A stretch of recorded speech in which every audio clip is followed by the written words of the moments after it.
Scheme of maneuver for the 2nd Division. Combat Team 8 at How Hour on Dog Day land on beaches Green 1 and Green 2 with 2 landing teams abreast.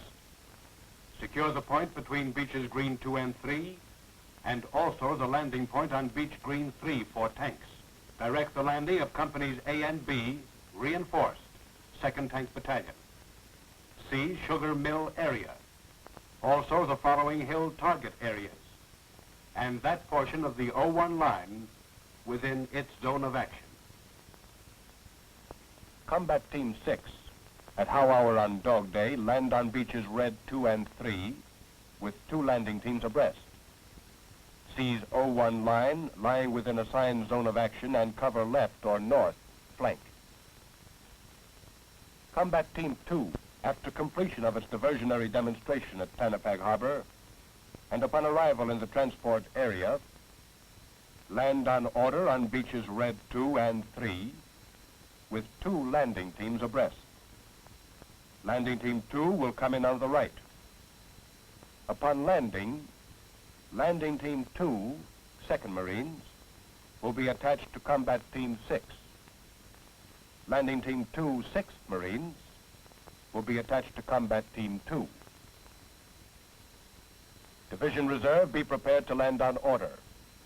Division Artillery, land on division order. 2nd Armored Amphibious Battalion, cover the landing and movement of assault waves to the 01 line. Assist in protecting the division flanks. Scheme of maneuver, 4th Division. Combat Team 23 at How Hour on Dog Day, land on beaches Blue 1 and 2, and with its main effort initially on the left, seize the 01 line within its zone of action. Then on division order, and with its main effort on the right, advance rapidly to the 02 line. Seize Aslito Airfield and the remainder of 02 within its zone of action. Combat Team 25, land on beaches Yellow 1 and 2. Seize 01 line within its zone of action. Then on division order, advance rapidly and seize the 02 line within its zone of action. Assist Combat Team 23 in the capture of Aslito Airfield and protect the division right flank. Combat Team 24, land on division order on beaches Blue or Yellow and prepare to support the attack. Shortly after 0800, control vessels hoisted their Wave 1 flags. The LCKs headed toward the beach, and the first wave started for the line of departure.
The 2nd Division found only weak resistance when it hit the beaches.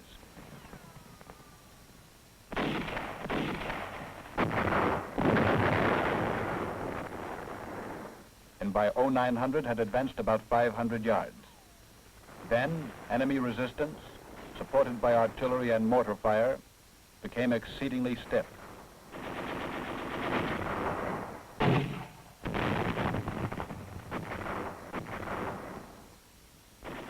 On the other hand, the 4th Division encountered heavy resistance immediately upon landing.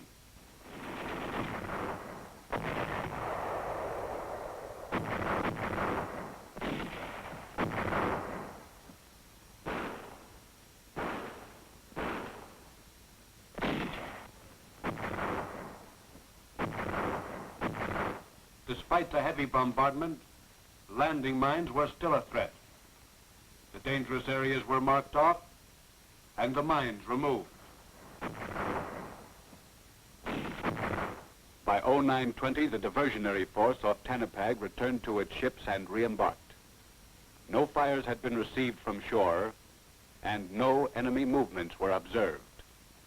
By late afternoon, the 2nd Division had established a line which looked like this. At the same time, the 4th Division had created a line as follows. Toward evening, conditions improved somewhat. Elements on the right of the 2nd Division had captured a radio station. By 15:08 on D-Day, the 4th Tank Battalion of the 4th Division and the 2nd Tank Battalion of the 2nd Division were beginning to land. Almost at the same time, 3 battalions of the 14th Marines and the 2nd Battalion of the 10th Marines had commenced landing. The 24th Corps Artillery remained afloat.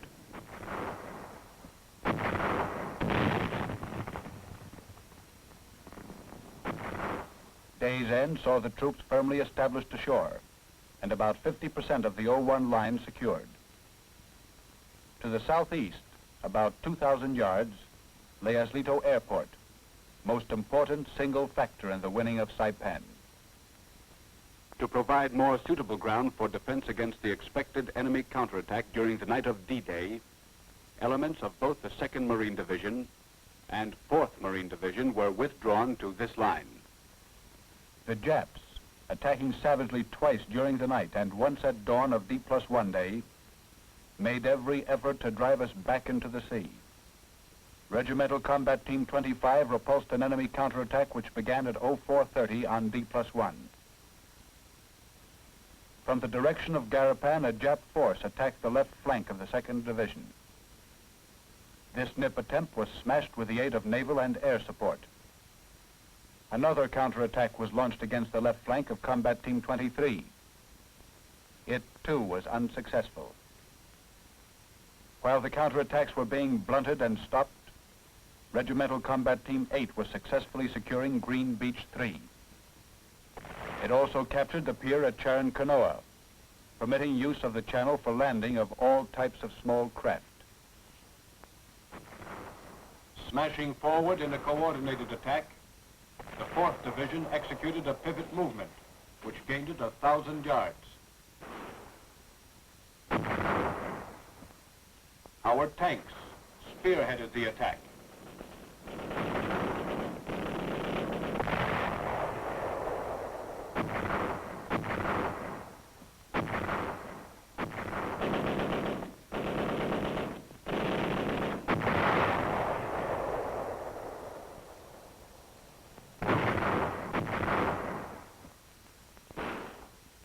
By dark, one regiment of the 27th Infantry Division was being landed in the area of the 4th Marine Division.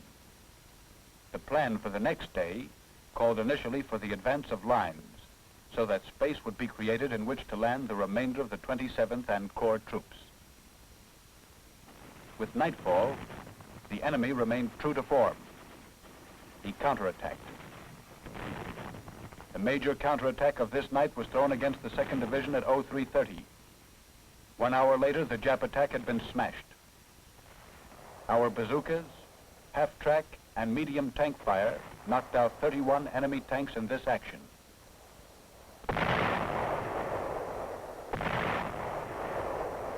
At 0730 D+2, the 4th Division jumped off in a coordinated attack supported by fire initially from the 2nd Division.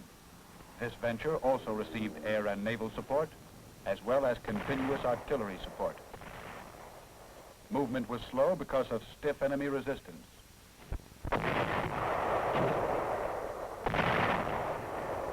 At 0920, the 2nd Division launched an attack in its zone of action, extended its beachhead and center lines, and by noon was situated 400 yards east of Lake Susupi.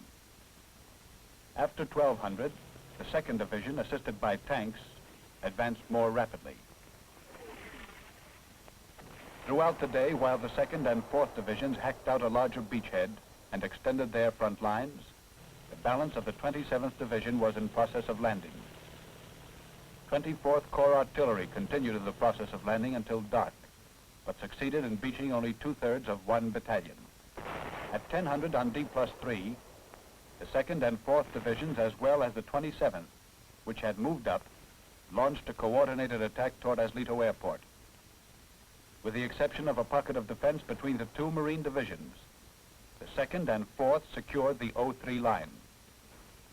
At the same time, the 27th slipped in to capture the Aslito Airport.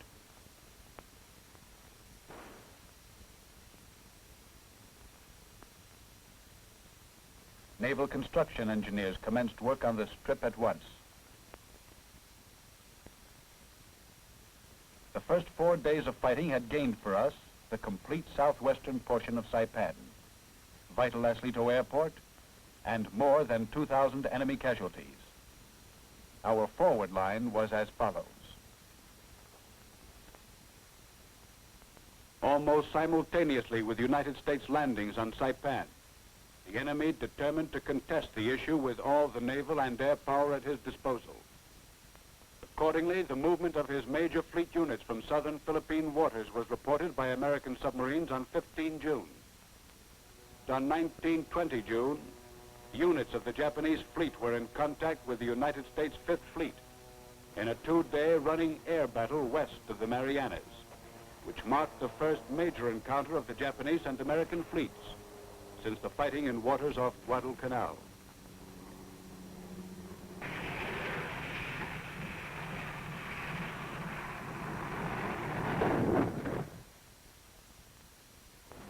In this engagement, the enemy lost 5 ships sunk, 2 probably sunk, and 11 damaged, in addition to 428 carrier-based aircraft destroyed, before breaking off contact on the evening of 20 June.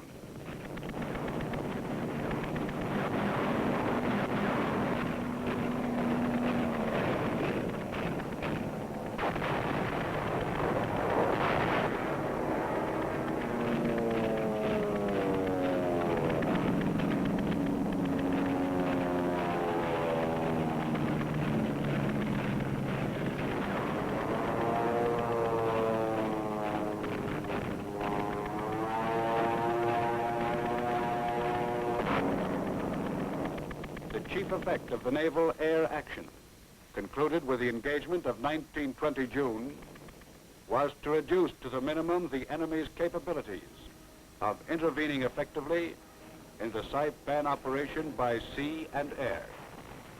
2nd and 4th Divisions, as well as the 27th Infantry Division, launched attacks with the coming of daylight on D+4.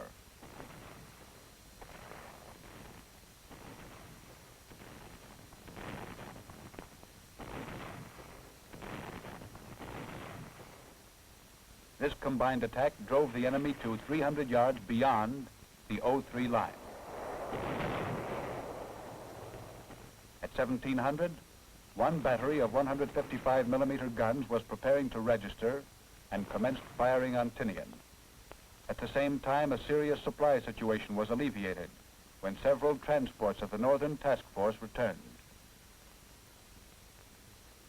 All lines were improved, particularly the boundary between the 2nd and 4th Divisions, where an enemy pocket was wiped out. During the night of D+4, enemy activity was reported in the vicinity of Purple Beaches. A DD illuminated and engaged this area by fire. At 0900 the next day, all divisions were ordered to attack for the purpose of driving to the eastern coast of Saipan and destroying the enemy troops within the southern portion of the island. Rocket-loaded planes joined the attack.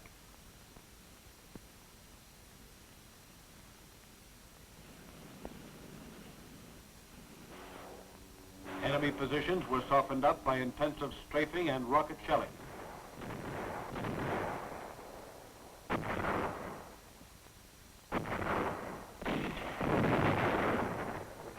The 2nd and 4th Divisions were assigned to secure the O4 line.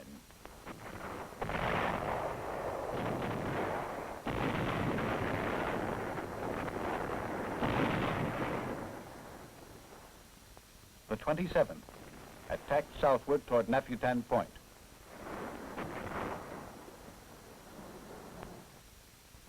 By 1616, D+5, the 04 line was secured by the 2nd and 4th Divisions, and instructions were issued to occupy the most suitable ground for launching a continuance of the attack when ordered.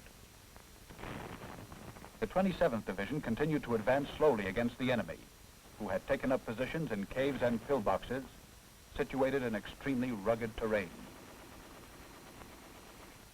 At the conclusion of this period, the beachhead had been extended to a line which secured the entire southern portion of the island, except for Nafutan Point.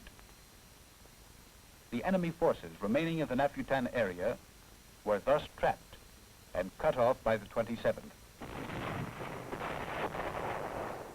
The way was then clear for a coordinated northward movement.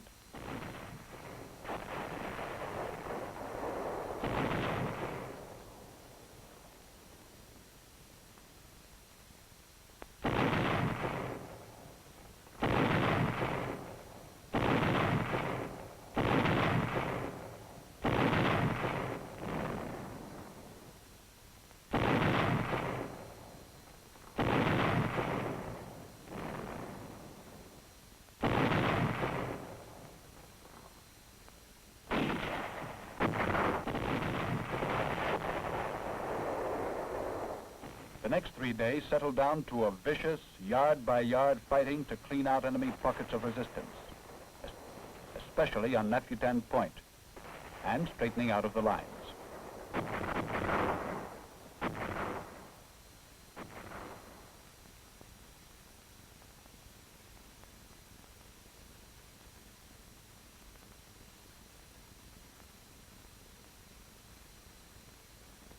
Around 21:45 on 20 June, D+5, in the vicinity of Beach Green 2, one of our gasoline dumps exploded, reasons unknown. Fire spread to ammunition dumps, which resulted in the loss of an undetermined amount of small arms and ammunition. 3,000 yards of Nafutan still remained in enemy hands. Progress was slow due to the terrain, which was infested with occupied caves. This called for mopping up action by flamethrowers, shape charges, and grenades. A good number of enemy weapons had been captured, many of which we were beginning to use against the enemy. In particular was this true with anti-aircraft artillery weapons. 15 tons of mortar ammunition captured on 21 June was fired back at the enemy through our 81mm mortars.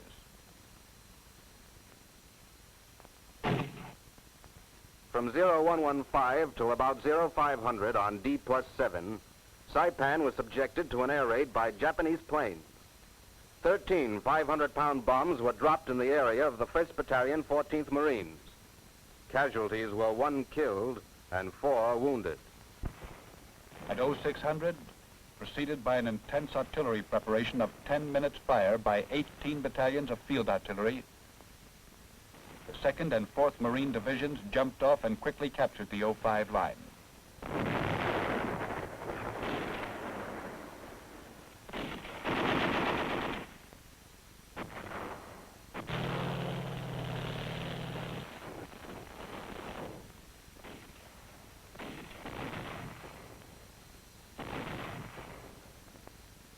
After the first hour, enemy resistance and terrain slowed down the advance.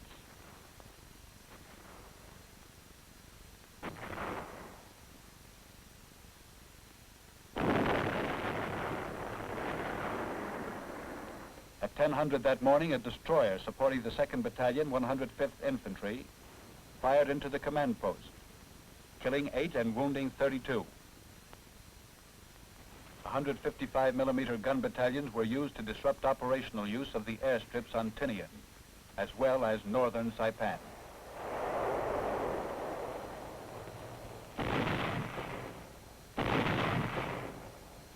During this period, our tanks played an important part in supporting our troops.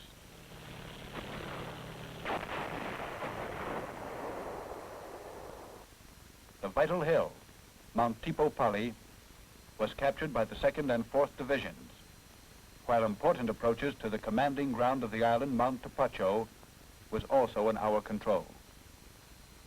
From these positions, it was tentatively planned to ease the 27th Division through the left flank of the 4th Division and continue the attack to the north.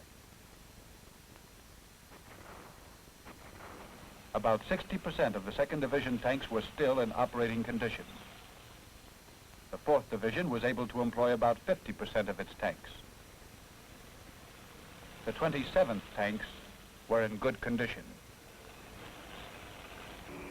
The 1st Squadron of Army P-47s to be used for combat air patrols arrived at Aslito Airfield.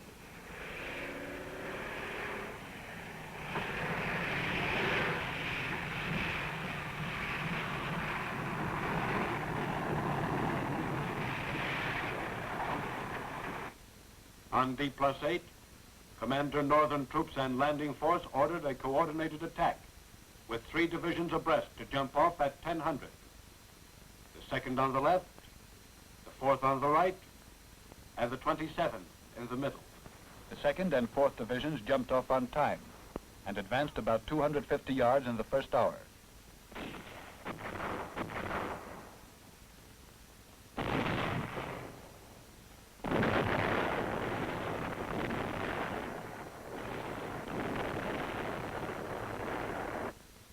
The 27th failed to jump off on time.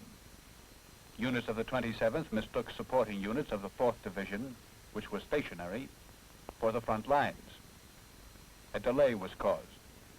As a result, the 2nd and 4th Divisions were forced to anchor their flanks to the center and proceed slowly in order to prevent serious gaps from arising.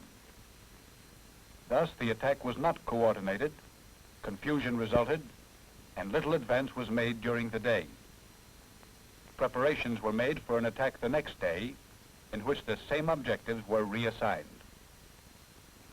At the same time, Landing Team 2 of the 105th jumped off at 1300 with 3 companies abreast to take the remainder of Nafutan Point and clean up what was left of enemy resistance on the southeastern portion of Saipan.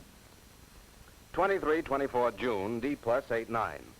Harassing enemy artillery fire made it necessary for American spotting planes to be put into the air from 2100 to 2300 and from 0300 to dawn. Enemy positions were thus picked out via fire flashes. An artillery duel ensued. The remaining garrison of P-47s and night fighter planes capable of carrying 500-pound bombs arrived at Aslito Airfield.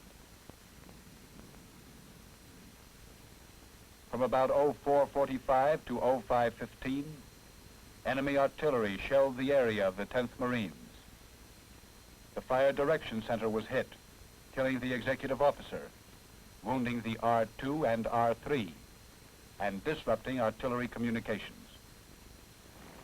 Several enemy tank attacks were beaten back. Bazookas, anti-tank grenades, 37s, and half-tracks were employed in the destruction of about 30 enemy tanks. Thermite grenades and demolition charges were dropped into disabled tanks. During the day, the 4th Division on the right advanced 2,000 yards and occupied its immediate objective against light opposition. The 27th in the center gained less ground, thereby causing a gap to arise on the left flank of the 4th Division. Beginning late afternoon on 24 June and continuing for more than a week, enemy air attacks were directed against Aslito Airfield. While the 4th Marine Division continued its swift advance along the eastern coast of Saipan, and the 27th made small advances along the center, the 2nd Marine Division entered the fringes of Garapan town, where it found many mines and enemy sniper fire.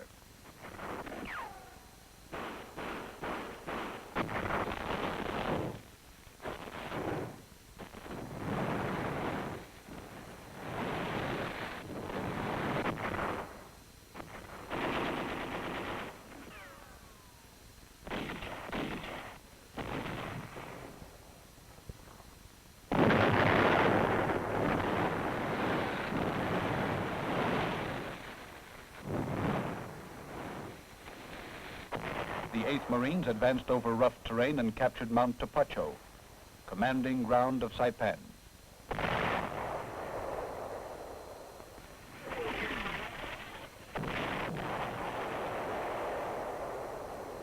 Rockets were used effectively by the 4th Division to thicken the artillery fires. This resulted in the 4th Division cleaning up the Bluff Point area.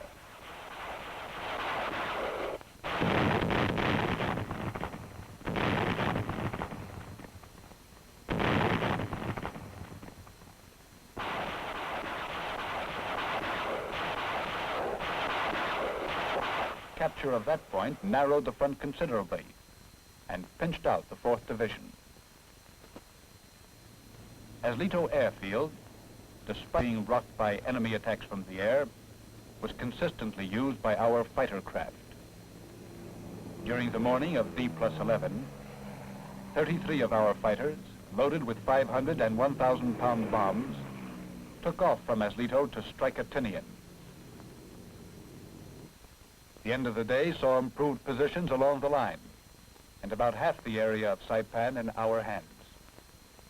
Our forces then held the best positions since the initial landing. With a firm anchor in the southern half of the island, the grueling task ahead was to continue northward, where the enemy still was entrenched. 26 June 1944, D+1011.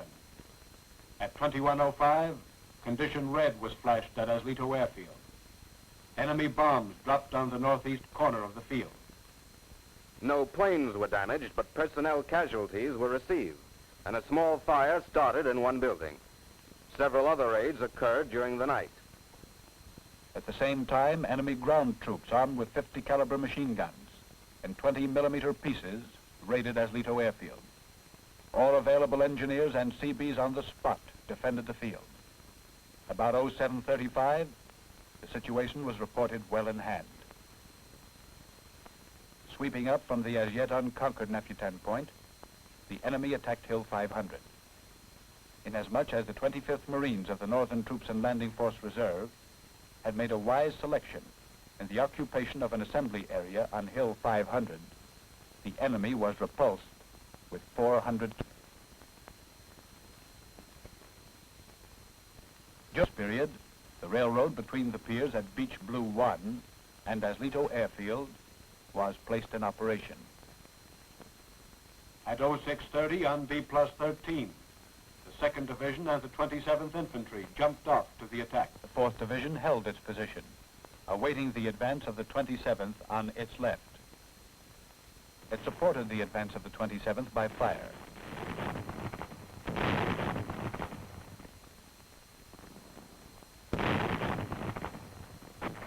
To the already difficult conditions that prevailed was added a persistent rain that lasted for several days.